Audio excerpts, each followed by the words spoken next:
স্থিতিস্থাপকতা কাকে বলে? কোনো অপেক্ষকের ক্ষেত্রে কোনো স্বাধীন চলকের শতকরা পরিবর্তনের ফলে অধীন চলকের যে শতকরা পরিবর্তন হয় তাদের অনুপাতকে স্থিতিস্থাপকতা বা ইলাস্টিসিটি বলে। তারপর আমরা আসি চাহিদার স্থিতিস্থাপকতা।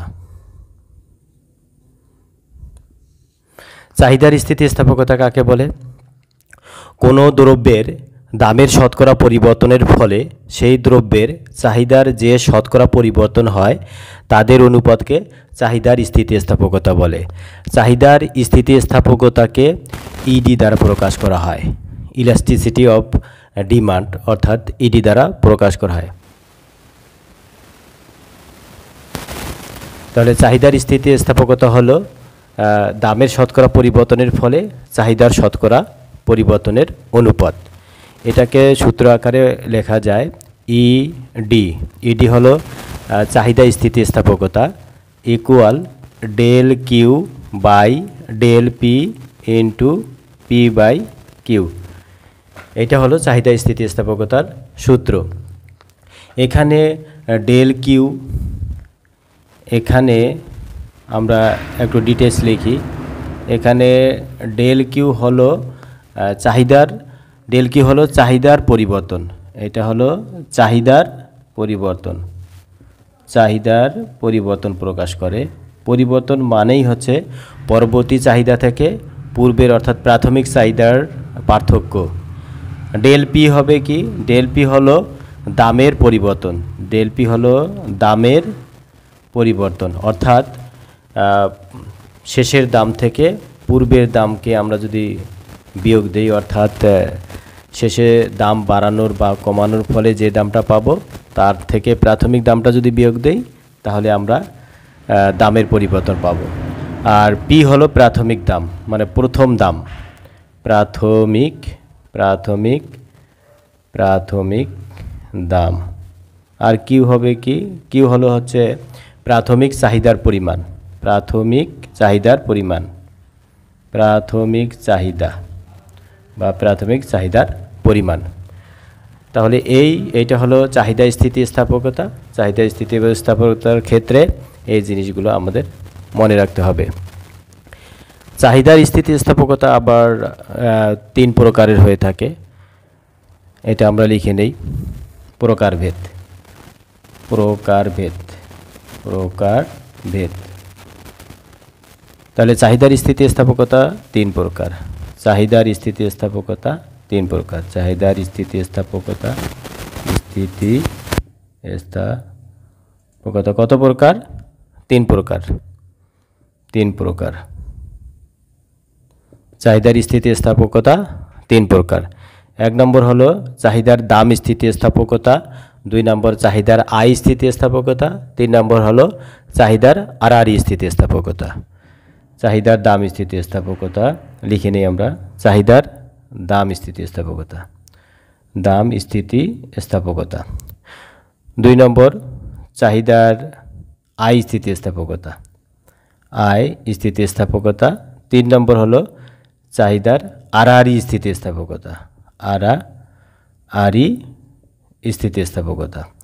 তাহলে চাহিদার স্থিতিস্থাপকতা 3 প্রকার। একটা চাহিদার দাম স্থিতিস্থাপকতা, যেটাকে ইপি দ্বারা প্রকাশ করা হয়।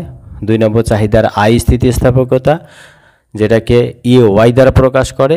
আর একটা হলো চাহিদার আরআরই স্থিতিস্থাপকতা। চাহিদার দাম স্থিতিস্থাপকতা কোনো দ্রব্যের দামের শতকরা পরিবর্তনের ফলে চাহিদার যে শতকরা পরিবর্তন হয় তাদের অনুপাতকে চাহিদার দাম স্থিতিস্থাপকতা বলে। তাহলে চাহিদার দাম স্থিতিস্থাপকতা হলো দামের শতকরা পরিবর্তনের ফলে চাহিদার শতকরা পরিবর্তনের অনুপাত। এখন এইটার সূত্র EP. EP equal del Q by del P into P by Q. এখানেও ইপি হলো চাহিদার দাম স্থিতিস্থাপকতা, আর ডেল কিউ হলো দামের পরিবর্তন, চাহিদার পরিবর্তন। ডেল কিউ হলো চাহিদার পরিবর্তন আর ডেল পি হবে দামের পরিবর্তন। পি হলো প্রাথমিক দাম, যেটা প্রথম দামটাকে প্রাথমিক দাম বলবো। আর কিউ হলো প্রথম দামের প্রেক্ষিতে যে প্রথম চাহিদা পাবো, অর্থাৎ প্রাথমিক চাহিদার পরিমাণ হলো কিউ। চাহিদার দাম স্থিতিস্থাপকতা প্রধানত তিন প্রকার: এককের সমান স্থিতিস্থাপকতা বা ইপি সমান 1, এককের অধিক স্থিতিস্থাপকতা যেখানে ইপি গ্রেটার দেন 1 অর্থাৎ একের চেয়ে বড়, এটাকে বলে স্থিতিস্থাপক চাহিদা। এককের ইপি গ্রেটার দেন 1 হলে এটাকে বলে স্থিতিস্থাপক চাহিদা। আবার এককের কম স্থিতিস্থাপকতা এটাকে বলে অস্থিতিস্থাপক চাহিদা। কি বলে? অস্থিতিস্থাপক চাহিদা। অর্থাৎ ইপি এর মান যদি একের চেয়ে কম হয় সেটা হলো অস্থিতিস্থাপক চাহিদা। তাৎপর্য: দ্রব্যের প্রকৃতি নির্ণয়ে চাহিদার দাম স্থিতিস্থাপকতার অনেক তাৎপর্য রয়েছে। তাৎপর্যগুলো আলোচনা করব। 1 নম্বর, ইপি সমান 1 হলে দ্রব্যগুলো হবে সাধারণ দ্রব্য। তাহলে সাধারণ দ্রব্য অর্থাৎ সাধারণ দ্রব্যের ক্ষেত্রে ইপি ইকুয়াল 1 হয়। যেমন সাধারণ দ্রব্য যেমন খাবার, কাপড় চোপড়, এগুলো হচ্ছে সাধারণ দ্রব্য ইত্যাদি। 2 নম্বর হলো এককের অধিক স্থিতিস্থাপকতা, অর্থাৎ ইপি যদি গ্রেটার দেন 1 হয়, ইপি গ্রেটার দেন 1 হলে দ্রব্য হবে কি দ্রব্য? বিলাসবহুল দ্রব্য। ইপি 1 হলে দ্রব্যের প্রকৃতি হবে দ্রব্যের প্রকৃতি হবে কি? বিলাসবহুল দ্রব্য। ইপি গ্রেটার দেন 1 হলে দ্রব্য প্রকৃতি হবে বিলাসবহুল।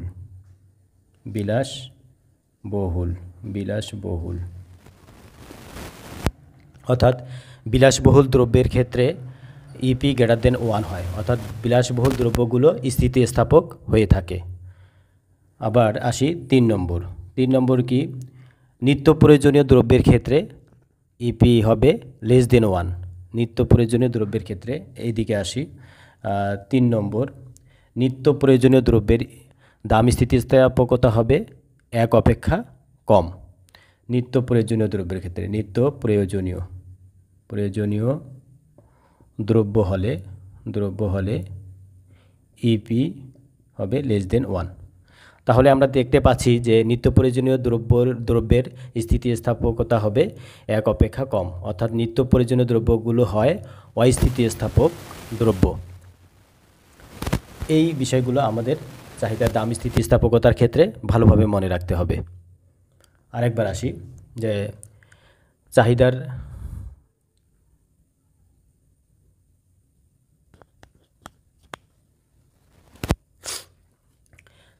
দাম স্থিতিস্থাপকতা 3 প্রকার। 1 নম্বর হলো এককের সমান স্থিতিস্থাপকতা, অর্থাৎ ইপি সমান 1। 2 নম্বর, এককের অধিক স্থিতিস্থাপকতা, অর্থাৎ ইপি গ্রেটার দেন 1। 3 নম্বর হলো এককের চেয়ে কম স্থিতিস্থাপকতা, অর্থাৎ ইপি লেস দেন 1। এখন দ্রব্যের প্রকৃতি নির্ণয়ে চাহিদার দাম স্থিতিস্থাপকতার তাৎপর্য রয়েছে। তাৎপর্যটা হলো 1 নম্বর, ইপি সমান 1 হলে আমরা দ্রব্যের প্রকৃতির ক্ষেত্রে বলবো দ্রব্যগুলো হবে সাধারণ দ্রব্য, যেমন খাবার, কাপড়, এগুলো। 2 নম্বর হলো ইপি গ্রেটার দেন 1, অর্থাৎ স্থিতিস্থাপকতার মান যদি 1-এর চেয়ে বেশি হয়, 2, 4 এরকম হয়, তাহলে আমরা দ্রব্যের প্রকৃতির ক্ষেত্রে বলবো দ্রব্যগুলো হবে বিলাসজাত দ্রব্য। অর্থাৎ দামের সামান্য পরিবর্তনে চাহিদার ব্যাপক পরিবর্তন হলে দ্রব্য স্থিতিস্থাপক হয়। এক্ষেত্রে টিভি, ফ্রিজ বিলাসবহুল দ্রব্য বা স্থিতিস্থাপক দ্রব্য। 3 নম্বর হলো নিত্য প্রয়োজনীয় দ্রব্যের ক্ষেত্রে ইলাস্টিসিটি হবে, মানে দাম স্থিতিস্থাপকতা হবে 1-এর চেয়ে কম, অর্থাৎ ইপি লেস দেন 1 হলেই আমরা বলবো দ্রব্যগুলো হবে কি দ্রব্য? নিত্য প্রয়োজনীয় দ্রব্য। অর্থাৎ দামের পরিবর্তন যতই হোক না কেন চাহিদার পরিবর্তন সামান্য হতেও পারে, আবার নাও হতে পারে। এই জন্য এই যে নিত্য প্রয়োজনীয় দ্রব্যের ক্ষেত্রে ইপি হবে লেস দেন 1। আবার বলি, নিত্য প্রয়োজনীয় দ্রব্যের ক্ষেত্রে চাহিদার স্থিতিস্থাপকতা 1-এর চেয়ে কম হবে, যেমন হচ্ছে 0.5, 0.2 এরকম হবে নিত্য প্রয়োজনীয় দ্রব্যের ক্ষেত্রে। কারণ দামের পরিবর্তন যাই হোক না কেন চাহিদার তেমন কোনো পরিবর্তন হয় না বা সামান্য পরিবর্তন হয়। এর জন্য নিত্য প্রয়োজনীয় দ্রব্যের স্থিতিস্থাপকতা হবে 1-এর চেয়ে কম, অর্থাৎ অস্থিতিস্থাপক। কোনো দ্রব্যের দাম 10 টাকা থেকে বেড়ে 20 টাকা হলে চাহিদা 50 একক থেকে কমে 30 একক হয়। দ্রব্যটির দাম স্থিতিস্থাপকতা নির্ণয় করে দ্রব্যটির প্রকৃতি মন্তব্য করো বা প্রকৃতি নির্ণয় করো। এক্ষেত্রে আমাদের দাম স্থিতিস্থাপকতা নির্ণয় করতে হবে। এর জন্য আমাদের লিখতে হবে এখানে প্রাথমিক দাম কত? P.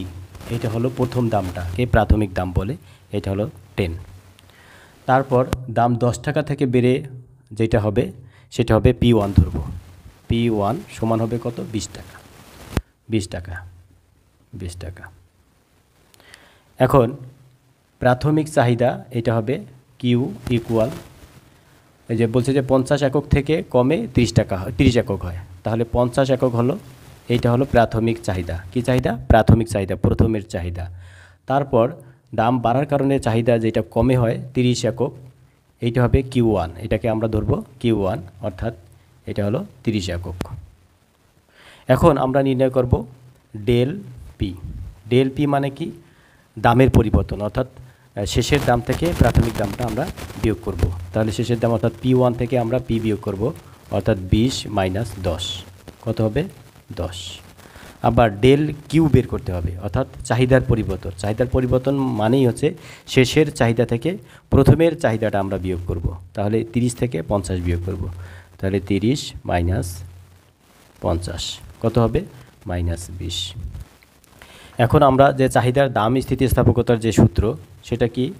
E P equal del Q by del P into P by Q, এটা আমরা লিখলাম। এখন চাহিদার দাম স্থিতিস্থাপকতা equal del Q by del P into P by Q, এখানে আমরা এই মানগুলো বসিয়ে দিব। তাহলে কি দাঁড়াচ্ছে? এখানে ডেল কিউ এর মান -20, ডেল পি কত? এই যে ডেল পি হচ্ছে 10, ডেল পি 10 ইন্টু প্রাথমিক দাম কত? 10, অর্থাৎ 10, পি ইকুয়াল 10, আর প্রাথমিক চাহিদার পরিমাণ কিউ ইকুয়াল 50 দিলাম। তাহলে কত হচ্ছে? এখানে আমরা 10 আর 20 গুণ করলে আমরা পাবো 200, আর 50 আর 10 গুণ করলে 500 ইকুয়াল, তাহলে আমরা যদি এটা কাটাকাটি করি শূন্য, তাহলে -2/5 হয়। -2/5 অর্থাৎ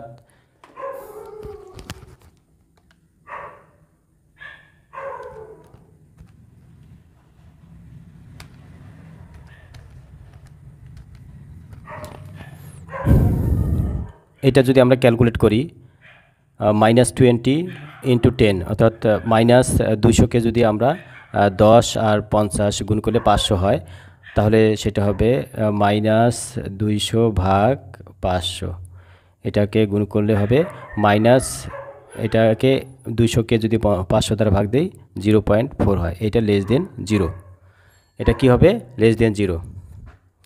অর্থাৎ আমাদের একটা জিনিস মনে রাখতে হবে এখন, যে দাম স্থিতিস্থাপকতার ক্ষেত্রে আমরা পরম মান নিব। দাম স্থিতিস্থাপকতার ক্ষেত্রে পরম মান নিতে হয়, অর্থাৎ এই যে ইপি ইকুয়াল আমরা কত পেয়েছি? যে মাইনাস চিহ্নটাকে অবজ্ঞা করা হয়, অর্থাৎ মাইনাস থাক আর প্লাস বের হোক, ওইটাকে আমরা ধরবো কত? +0.4। তাহলে এইটা হলো <1, মানটা হলো <1 বের হলো। তাহলে দ্রব্যের প্রকৃতি নির্ণয়ের সময় আমাদের একটা মনে রাখতে হবে যে চাহিদার দাম স্থিতিস্থাপকতা যে 3 প্রকার, একটা হলো এককের সমান, এক অপেক্ষা বড়, আর একটা হলো এক অপেক্ষা ছোট। তাহলে এইখানে স্থিতিস্থাপকতা কত? এক অপেক্ষা ছোট, তাহলে এটা হবে অস্থিতিস্থাপক চাহিদা। এই ক্ষেত্রে দ্রব্যটা হবে অস্থিতিস্থাপক চাহিদা, অর্থাৎ নিত্য প্রয়োজনীয় দ্রব্য। আমরা লিখব যেহেতু, কি হবে? যেহেতু ইপি <1, সুতরাং দ্রব্যটা হবে নিত্য প্রয়োজনীয় দ্রব্য। সুতরাং দ্রব্যটি নিত্য প্রয়োজনীয় দ্রব্য।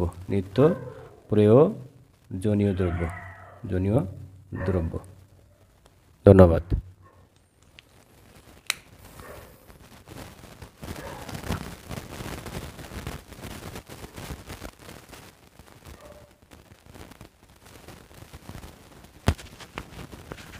আবার আসি, এখানে দেওয়া আছে কোনো দ্রব্যের দাম 10 টাকা থেকে বেড়ে 20 টাকা হলে চাহিদা 50 একক থেকে কমে 30 একক হয়। দ্রব্যটির প্রকৃতি নির্ণয় করো, বা স্থিতিস্থাপকতা, দাম স্থিতিস্থাপকতা নির্ণয় করে দ্রব্যটির প্রকৃতি নির্ণয় করো।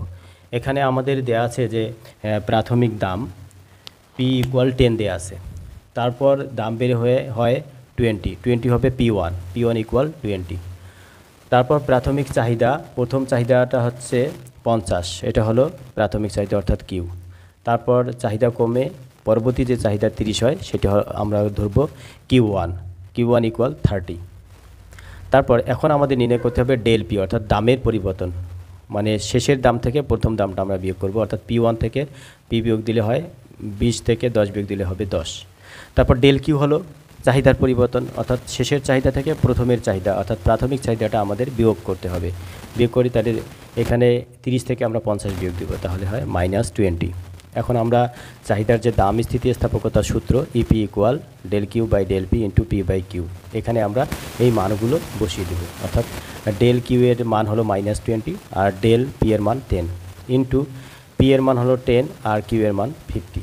এখন এই -20 আর 10 গুণ করলে হয় -200, আর এখানে 10 আর 50 গুণ করলে হয় 500।